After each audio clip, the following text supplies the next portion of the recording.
Hi guys, നമ്മളെ മുല്ലപ്പൂക്കെ ഒന്ന് Brown ചെയ്തതിനല്ലോ. First മുല്ലപ്പൂവാണ് കേട്ടോ.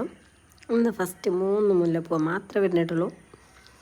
അപ്പോൾ ജസ്റ്റ് അത് അർത്ഥം വന്നാലേ ഞാൻ നിങ്ങൾക്കൊന്ന് കാണിച്ചു തരാമെന്ന് കരുതി. നമ്മൾ ഫുൾ കട്ട് ചെയ്തതല്ലേ ഇരുന്നത്.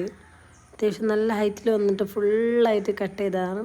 കട്ട് ചെയ്തതിന് ശേഷം നമുക്ക് മുട്ടുകൾ വന്നാണ് കട്ട് ചെയ്തപ്പോൾ ഇവിടെ ഉള്ളവരൊക്കെ ചിലവരൊക്കെ പറഞ്ഞു കട്ട് ചെയ്യണ്ട, എന്തിനാണ് നല്ല അടിപൊളിയായിട്ടുള്ള നല്ല എന്തിനാണ് കട്ട് ചെയ്യണമെന്ന് വെച്ചിനും.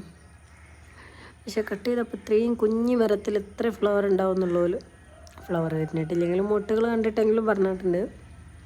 അടിപൊളിയല്ലേ? നമ്മുടെ ബൊഗൻവില്ലകളൊക്കെ കുഞ്ഞൻ കവറിൽ നമ്മൾ വെച്ച് പിടിപ്പിച്ച തൈകളൊക്കെ അടിപൊളിയായിട്ട് വരുന്നുണ്ട്. അതിൻ്റെ കൂടെ തന്നെ നമ്മൾ വേറെയും തൈകൾ പിടിപ്പിച്ചുകൊണ്ടിരിക്കണമുണ്ട് കേട്ടോ. ഇവിടെ എന്തായാലും ബൊഗൻവില്ല ഇല്ലാത്തതാണ്. അപ്പോൾ നമുക്കിനി അടുത്ത വർഷത്തിന് ഇവിടെ അടിപൊളിയായിട്ട് തന്നെ ബൊഗൻവില്ല.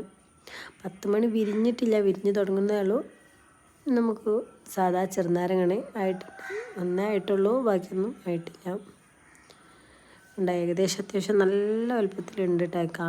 വീഡിയോയിൽ കാണുമ്പോൾ അത്ര വലുപ്പം തോന്നുന്നില്ലെങ്കിലും ഇവിടെയൊക്കെ ഉണ്ട് കേട്ടോ. നമ്മൾ നാരങ്ങ ഇനിയും നമുക്കിങ്ങനെ ആയിട്ടില്ല, ഫസ്റ്റ് ആയതാണിത്. അപ്പോൾ നമുക്ക് ആവശ്യത്തിനുള്ളത് ഇങ്ങനെ പെട്ടെന്ന് നാരങ്ങളൊക്കെ വരുമ്പോൾ ഉള്ളതൊക്കെ നമുക്ക് നമ്മളെ കയ്യിൽ തന്നെ ഉണ്ട് ഗായ്സ്. എങ്ങനെയുണ്ട്? അടിപൊളിയല്ലേ? ഇത് ഏകദേശം നമ്മളൊരു കൈയിൻ്റെ ഉള്ളിനടിക്ക് അത്യാവശ്യം നല്ല വലുപ്പത്തിൽ തന്നെ വന്നിട്ടുണ്ട്. കാണുമ്പോൾ ഒരു രസമാണ്. ഇതൊക്കെ ഇങ്ങനെ കുഞ്ഞു കുഞ്ഞു ചെടികളൊക്കെ നമ്മൾ കാണുമ്പോൾ